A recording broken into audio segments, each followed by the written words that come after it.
தீபாவளினாலே 3 விஷயம் எனக்கு பியூட்டிஃபுல் மெமரிஸாக இருக்குது. இதில் 3வது தாங்க ரொம்ப இம்பார்ட்டன்ட்டு. ஏன்னா இப்படி சொல்லலைன்னா இங்கேயே வீடியோ ஸ்வைப் பண்ணி அடுத்த வீடியோ போயிடுறாங்க. ஃபஸ்ட்டு ஆப்வியஸ்லி பட்டாசு. சின்ன வயசுலலாம் நம்ம யார் வீட்டு வாசலில் பயங்கரமாக வெடி வெடித்து குப்பை ஜாஸ்தியாக சேர்ந்துருக்கு, யார் அந்த தெருவிலேயே ஃபஸ்ட்டு காலங்காத்தாலே எழுந்து ஒரு சரத்தை கொளுத்தி கையில் பிடிச்சி தூக்கி போட்டு அந்த தெருவியே எழுப்பி விட்றாங்கன்னு சின்ன சின்ன போட்டிலாம் இருக்கும். பட் இப்போல்லாம் பார்த்தீங்கன்னா ஏகப்பட்ட ரெஸ்ட்ரிக்ஷன்ஸ். இந்த டைமுக்குள்ளே தான் வெடி வெடிக்கணும், வெடியோட சத்தம் 125 dBக்கு மேலே போகக்கூடாது. இந்த மாதிரி ரெஸ்ட்ரிக்ஷன்ஸ்னால இந்த ஸ்டாண்டர்ட் பட்டாசுன்னு ஒரு பிராண்ட் ஒன்று இருக்கும், அதெல்லாம் வாங்கி கொஞ்சம் தண்ணியில் முக்கி சப்ஸ்டாண்டர்ட் பட்டாசு ஆக்கி வெடிக்க வேண்டியதாக இருக்குது, சத்தம் கம்மியாக வரணும்னு. யூஎஸ்லலாம் இன்னும் கொடுமை. இங்கெல்லாம் நீங்கள் கடையில் போய் கிராக்கர்னு கேட்டிங்கன்னா, இந்த ஊரில் கிராக்கர்ஸ்னால் பட்டாசு கிடையாது, சூப்பில் போடுற பிஸ்கெட்டு.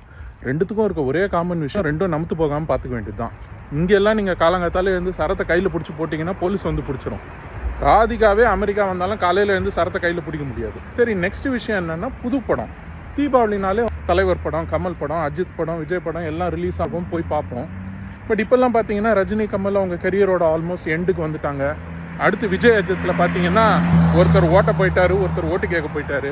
ஸோ தீபாவளினாலே மீதி இருக்க எமோஷன் வந்து சாப்பாடு. அதுவும் சின்ன வயசில் நம்ம வீட்டிலலாம் அம்மா காலையில் எழுந்து கிச்சனில் மணிக்கணக்காக சமைச்சு ஒரு வாழை இலையை போட்டு ஏகப்பட்ட ஐட்டம்ஸ்லாம் அதில் வச்சு ஃபேமிலியாக உட்காந்து சாப்பிடும்போது அது ஒரு பயங்கரமான ஃபீலிங். அது அந்த மாதிரி இப்போ நீங்கள் கலிஃபோர்னியாவில் இருந்து அந்த வாழை இலை விருந்தெல்லாம் மிஸ் பண்ணுறீங்கன்னா, Anjappar, Dublin, Milpitas and Santa கிளாராவில் தீபாவளி ஸ்பெஷல் வாழை இலை விருந்து இருக்குது. October 17, 18, 19 and 20. நீங்கள் நான்வெஜ் சாப்பிட்றவராக இருந்து புரட்டாசி டைமில் ஃபாஸ்டிங்லாம் இருந்தீங்கன்னா இவங்க ஒரு FDFS வச்சுருக்காங்க, ஃபாஸ்டிங் டன் ஃபீஸ்டிங் ஸ்டார்ட்ஸ். கண்டிப்பாக வந்து ட்ரை பண்ணுங்கள். நீங்கள் வெஜ்ஜு சாப்பிட்றவராக இருந்தீங்கன்னா ஒரு வெஜ் வாழையில விருந்து வச்சுருக்காங்க.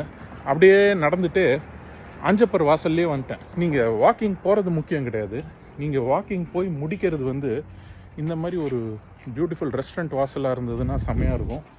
So come and check out Anjappar's வாழை இலை விருந்து and wish you all a very happy Deepavali.